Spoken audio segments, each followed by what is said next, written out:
Welcome to Talir. This is a place called Bud.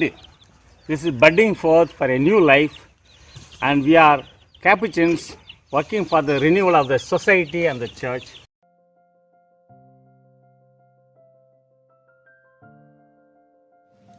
प्रभु यीशु ख्रिस्त में मेरे प्रिय भाइयों और बहनों, भारतीय दर्शन शास्त्र के अनुसार शिष्य शब्द का अर्थ है गुरु के सामने बैठना और उनसे शिक्षा ग्रहण करना।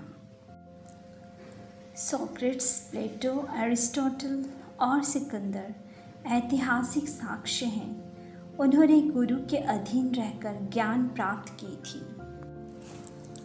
लेकिन यीशु हमें शिष्य की परिभाषा कुछ और ही बताते हैं। प्रभु यीशु कहते हैं कि शिष्य वह है जो भेजा गया है। आज का सुसमाचार हमें यही मूल शिक्षा देती है। शिष्य को ज्ञान नहीं दिया जाता है, बल्कि वह उसे अपने अनुभव से प्राप्त करता है। यीशु अपने शिष्यों को घंटों लेक्चर नहीं देते थे, बल्कि वह उन्हें केवल 3 निर्देश देकर मिशनरी यात्रा में भेजते हैं। पहला निर्देश यह है कि उन्हें सिर्फ एक डंडा, एक जोड़ी चप्पल और एक वस्त्र लेना है। दूसरा निर्देश यह है कि उन्हें 3 चीज़ों की अनुमति नहीं है। वह है अपने साथ ना तो रोटी, ना बैग, ना पैसा लेना है। तीसरा निर्देश यह है उन्हें 3 काम करना है। उन्हें प्रचार करना है ताकि लोग अपने बुरे कामों को छोड़कर अच्छाई की ओर आ सकें।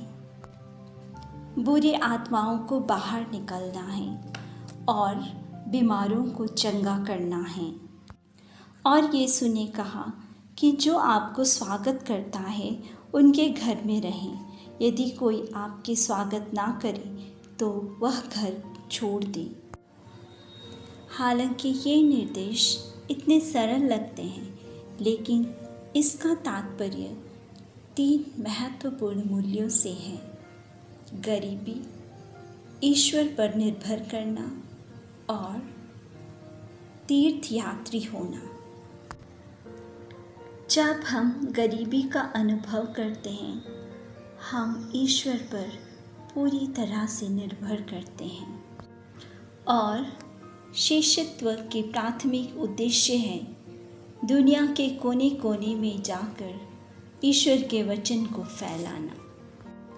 एक अच्छा गुरु या नेता वह होता है जो कार्य करने के लिए एक प्रणाली बनाने में सक्षम होता है, जिससे उनके अनुयायी गुरु के बिना भी कार्य अच्छी तरह से निर्वाह कर सकते हैं। उन्हें अपने लक्ष्य से भटकने नहीं देता है। इस आधार पर हम प्रभु यीशु को मानव इतिहास में सबसे अच्छा और सफल गुरु के रूप में पाते हैं। कोई अन्य दार्शनिक या राजनीतिक व्यवस्था इस हद तक जाने में कामयाब नहीं हुई है। बस 3 साल में यीशु ने पूरी दुनिया को जीत लिया है। यह संभव नहीं था अगर उसने एक मजबूत नींव नहीं डाला होता। वह मजबूत नींव चर्च है, जिसे उसने चट्टान पर बनाया था। संत मत्ती अध्याय 16 पद संख्या 18। चट्टान न केवल पेत्रुस या व्यक्ति को दर्शाता है, बल्कि यह ईसाई धर्म के मूल्य हैं। प्रभु यीशु ने जो नीति बनाई थी वह हर शताब्दियों के लिए है। इस कलीसिया को आगे बढ़ाने के लिए प्रभु यीशु ने शिष्यों को बुलाया। इस कलीसिया की खूबी यह है कि यहाँ कोई नेता नहीं है, सब शिष्य हैं। उनके सिर्फ एक ही गुरु हैं, वो है प्रभु यीशु। अंततः यह कलीसिया ने इतना लंबा सफ़र तय किया है क्योंकि इसमें कुछ अच्छा और करिश्माई है। इतिहास से सीखते हुए कई बार लोग सोचते थे कि ईसाई धर्म को दफनाया जाने वाला है, लेकिन ऐसा कभी नहीं हो सका। विश्व में अगर इसके एक भाग को चोट पहुंचती है तो दूसरी भाग फलती फूलती है। अगर कलीसिया की पतन पश्चिम में हुई है तो पूर्व में इसकी विकसित हुई है। ईसाई धर्म सिर्फ एक धर्म नहीं है, यह जीवन जीने का एक तरीका है। यह सिर्फ धर्मपरायणता और आध्यात्मिकता नहीं है जो ईसाई जीवन को ईंधन देता है, बल्कि प्रभु यीशु के मूल्य इसकी रीढ़ है। हालांकि कलीसिया ने कोई ना कोई मुसीबतों का सामना जरूर किया है, लेकिन इसके सच्चे शिष्य जो गुरु प्रभु यीशु के मार्ग पर इसे वापस लाते हैं। शिष्य वह है जो झुंड को वापस गुरु के मार्ग पर ले आता है।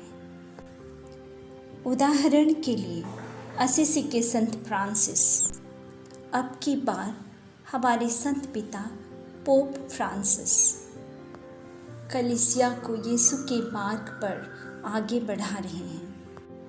प्रत्येक व्यक्ति जिन्होंने बपतिस्मा ग्रहण किया है यीशु के शिष्य बनने के लिए बुलाए गए हैं। आज का सुसमाचार हमें अपने मूल में जाने के लिए निमंत्रण देता है। आइए हम अपने आप को जांच करें। क्या मैं प्रभु यीशु के शिष्य कहलाने की योग्य हूँ? क्या मैं उसके आज्ञाओं का पालन करती हूँ और उसके बताए मार्ग पर चलती हूँ? हे प्रभु यीशु, बपतिस्मा देकर आपने मुझे अपने शिष्य बनने के लिए बुलाया है।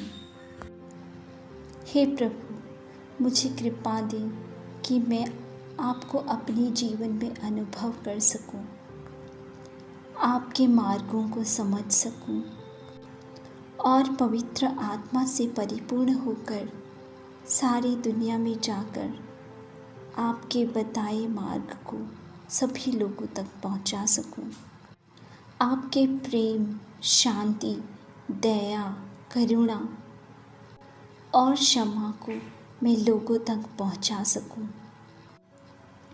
जो लोग अंधेरे में हैं उन्हें मैं सही रास्ता दिखा सकूं।